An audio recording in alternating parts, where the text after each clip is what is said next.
The Amalgamated Rural Teachers Union of Zimbabwe has called the arrest of the Minister of Finance, Economic Development and Investment Promotion Mthuli Mcube for abusing teachers. Sarabina mashuka tona kuti aiwa Mthuli Mcube aiwa poita cause for his arrest noda kukabvisa kwari kuita teachers asingaoni wofe yavo aiwa chivanyima mari.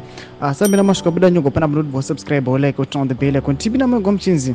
This follows the legal proceedings against a school head and a deputy at an unnamed school in Chiredzi who were charged with fraudulently including their own children on the list of beneficiaries of the Basic Education Assistance Module BIM. A RTUZ argued that the two school administrators along with all teachers are vulnerable and deserving of BIM assistance, just like any impoverished parent in Zimbabwe.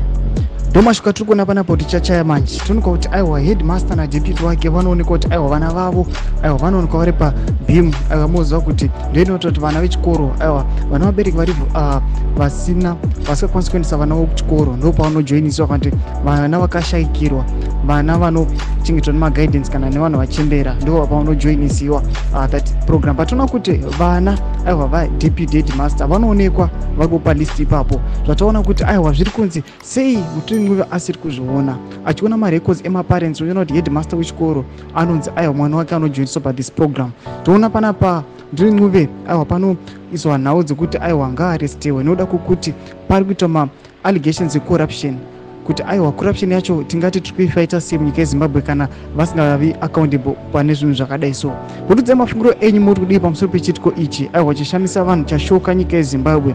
Pinyango mese section medu subscribe or like turn on the bell icon.